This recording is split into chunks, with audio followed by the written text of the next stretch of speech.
NBR কর্মকর্তাদের shutdown কর্মসূচি প্রত্যাহারে স্বাভাবিক হতে শুরু করেছে দেশের আমদানি রপ্তানি কার্যক্রম। দুদিন বন্ধ থাকার পর চট্টগ্রাম সমুদ্র বন্দর, বেনাপোল সহ সকল স্থল বন্দরে সকাল থেকে পণ্য খালাস শুরু হয়েছে। সচল হয়েছে কাস্টমসের কার্যক্রম। চট্টগ্রাম বন্দরে জাহাজ থেকে আমদানি কন্টেইনার নামানো হচ্ছে। বেসরকারি ডিপো থেকেও রপ্তানি কন্টেইনার বন্দরে এনে তুলে দেওয়া হচ্ছে জাহাজে।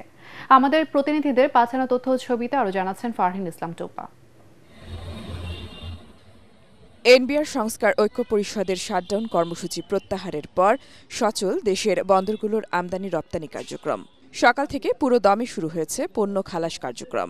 টানা দুদিন বন্ধ থাকার পর রোববার রাত থেকেই চট্টগ্রাম সমুদ্র বন্দরের আমদানি রপ্তানি কার্যক্রম চালু হয়েছে। জাহাজ থেকে আমদানি কন্টেইনার নামানো ও পণ্য খালাসও চলছে। কাস্টমস কর্মকর্তাদের পাশাপাশি C&F এজেন্টরাও সক্রিয়ভাবে কাজ করছেন। এর আগে আইসিডি থেকে ১,৮৪৯ একক রপ্তানি কন্টেইনার সময়মতো বন্দরে পৌঁছাতে না পারায় চট্টগ্রাম বন্দর ছেড়ে যেতে পারেনি ৩টি জাহাজ।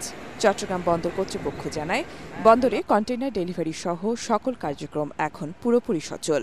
টানা সপ্তমবারের মতো বেস্ট টিস্যু পেপার ব্র্যান্ড হিসেবে স্বীকৃতি পেয়েছে বসুন্ধরা টিস্যু। যেসব অতিরিক্ত কন্টেইনার জমে গিয়েছিল সেগুলো দ্রুত ছাড়ার ব্যবস্থা নেওয়া হয়েছে বলেও জানান বন্দর সচিব। তবে ব্যবসায়ীরা বলছেন, গত দুদিনের অচল অবস্থায় ক্ষয়ক্ষতির মুখে পড়েছেন তারা।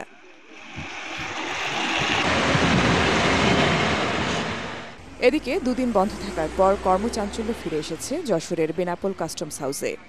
আবার চালু হয়েছে শুল্কায়ন কার্যক্রম সহ আমদানি রপ্তানি কার্যক্রম।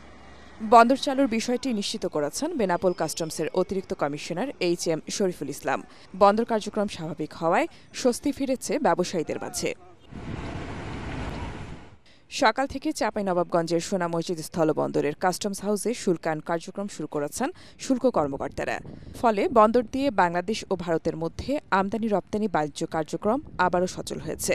বন্দরের C&F এজেন্ট অ্যাসোসিয়েশনের সদস্য সচিব রুহুল আমিন জানান, শুল্ক কর্মকর্তারা কাজ শুরু করায় বন্দরের কার্যক্রম স্বাভাবিক হয়েছে এবং আমদানি পণ্য নিয়ে ভারতীয় ট্রাক বন্দরে ঢুকেছে।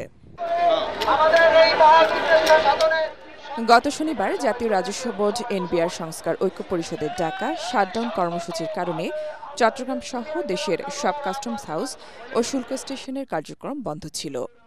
এতে অচল হয়ে পড়ে দেশের সব বন্দর। রোববার রাতে ঢাকায় ব্যবসায়ী নেতাদের সঙ্গে বৈঠক শেষে কর্মসূচি ও শাটডাউন প্রত্যাহারের ঘোষণা দেন এনবিআর সংস্কার ঐক্য পরিষদের নেতারা। ফারহিন ইসলাম টুম্পা, ATN বাংলা।